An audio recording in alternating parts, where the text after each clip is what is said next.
Hi everyone, it's Eero here, and in this video we're going to be talking about training the inner thighs, the adductors. Now, I know how much interesting this must be for you. You're like, hooray, that's what I've always wanted to train, my adductors, especially for men, you know, biceps or chest. No.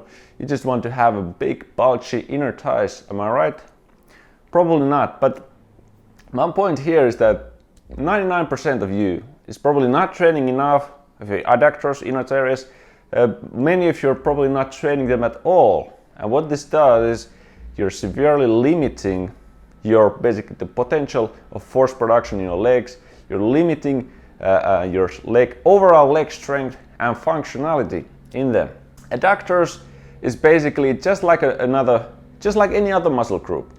You know, we often tend to emphasize glutes, quadriceps, hamstrings, but how often do you hear, for example, somebody pulled their groin or strained their groin area or something like this, sort of having tight groin area? That's the one of the most common that you hear. I have tight groin, so I can't do this or that, right?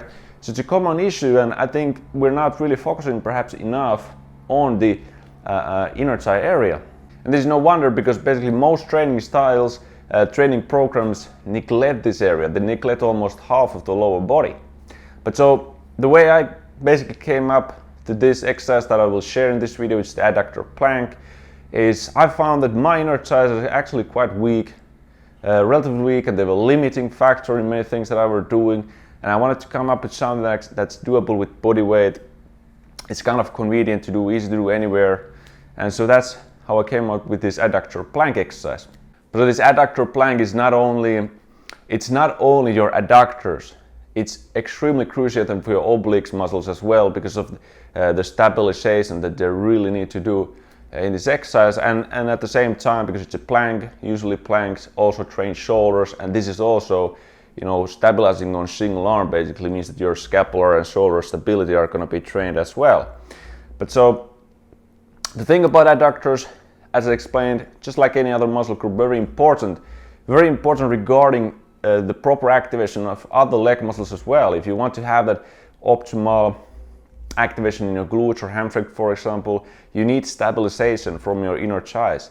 Your inner thighs work and aid in many different functions of your body: flexion, extension, and obviously the adductions and hip rotation as well. So it's good to really focus and do some separate training for this muscle group as well. If the adductors are a weak muscle group for you, then training and focusing on them can have a very significant effect on your performance and your force production. So now we're going to take a look at the actual exercise, which is the adductor plank. And the most important thing that we need to realize from the very start is we're focusing on adduction. So adduction means that we bring the leg basically towards the midline of our body. So abduction is when we move it away from the midline of our body, and just to reverse that, we have the adduction, and that will be training that inner thigh area. So that's the first thing. We are stabilizing. We want to produce this movement from our hips, and that's how we train that hip. That's how we train the adductors. We're not trying to move our core or do anything else in this exercise. On some of the variations that I'm going to show you, we have an isometric hold where we're not exactly adducting, but we are resisting the abduction with our inner thigh area. But so the basic setup in this exercise is you're going to need something to elevate your legs.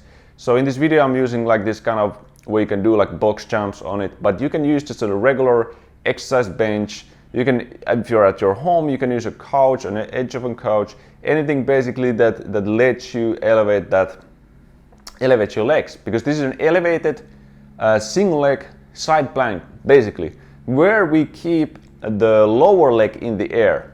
So lower leg is in the air, upper leg is elevated on the bench or wherever it is, and this makes it so that we really need to resist that abduction of the leg, and we're actually working that inner thigh area very heavily, and also the obliques, as I mentioned in the start.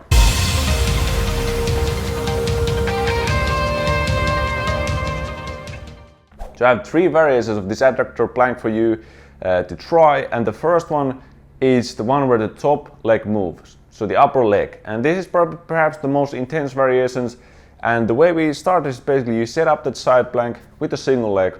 So this is the one that you need to basically master first, is just the position there. If you can't do a normal side plank, you can't really do this exercise.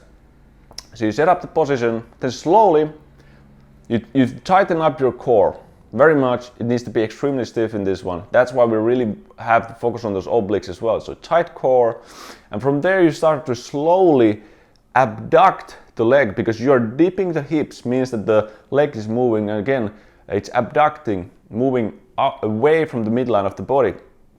And at this point you may notice that you also need to contract your glutes as well to have a more stable hip, stable in the waist area.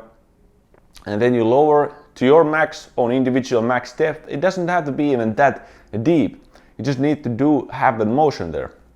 Then you stop, and now slowly, once again, no bending from the core, you start adducting that leg, and you will return to the initial plank position where you're completely horizontal.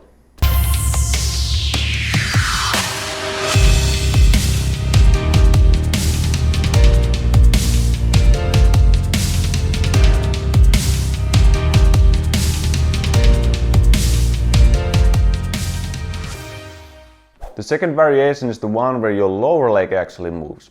So in this one, your body stays horizontal in that plank position the whole time, and from there, what happens is just that that lower leg, it goes up, it goes down and up, down and up. So you move it, and again, focus on quite slow motion start. Really try to squeeze. Use mind-muscle connection to find those adductors. You lower, you're kind of loading those muscles, and then you squeeze it back next to that other leg. And very important part here, as in all of these variations, that your core stays stiff, so you don't want to move that core at all. When you lower the leg, your core does not move with that leg. It just stays there. And obviously you're going to be heavily working the upper leg, again, because of that isometric contraction that there is and the stabilization. So the third variation is the isometric hold. And here all you do is you just hold that plank position. So your upper leg is elevated, lower leg is in the air, and make sure that your body is completely straight. It's aligned from head to toe. So sometimes what happens is basically you might notice that you start to bend from your waist a bit like this manner, your core. You might start hunching or sort of rotating your torso, like here from the chest to the crown. So you want to keep that straight.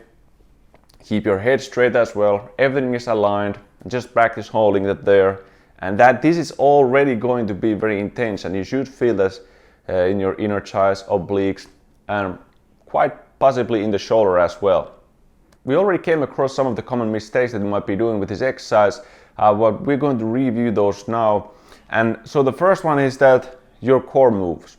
We really are not doing a side bend in this one. We are not side bending the core at all. We are moving the leg, we're moving from the hip joint and practicing keeping core still. So it's core stability, basically hip mobility, except for the isometric variation, which is just a kind of stability and isometric contraction there. So core stays still. The other one is that you start bending the waist. So basically your legs go into flexion, or the hips start to go into flexion, you're bending from the waist. The other one is just you're wobbling kind of on without control when you do this exercise. You might be shrugging your shoulder as well when you're coming up, right? And then which can be very common because this is really hard, is that you're actually trying to use a bit of momentum, and then you're kind of like jerking. You're trying to really yourself up there. So you're using momentum or jerking or twitching, or whatever. It's not pure adduction. And you're not really purely working the mobility, properly working the mobility of the hip there. You can start doing this on the floor without any sort of elevation. And this does work this way as well. I practice it without any elevation.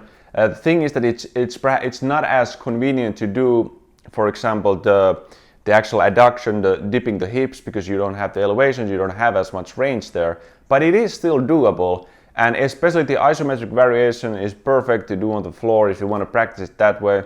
The only difference that, especially in the dipping, is that you probably gonna need to bring your leg to the front. So the lower leg, you're gonna bring the knee basically to 90 degrees of hip flexion, and this way you get more space so you can dip those hips and return. So this is a very good way to start if this is too difficult. The versions with the elevation, and they are intense and can be really tough to do. But that was it. This exercise, I've been doing it quite a lot, and for me this was very intense, and I know this was tough. My adductors got extremely sore from doing this.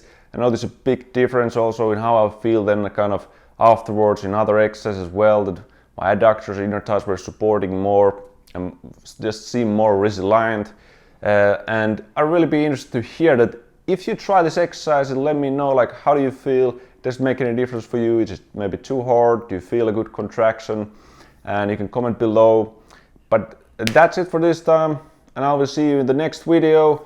Take care everyone, and stay strong.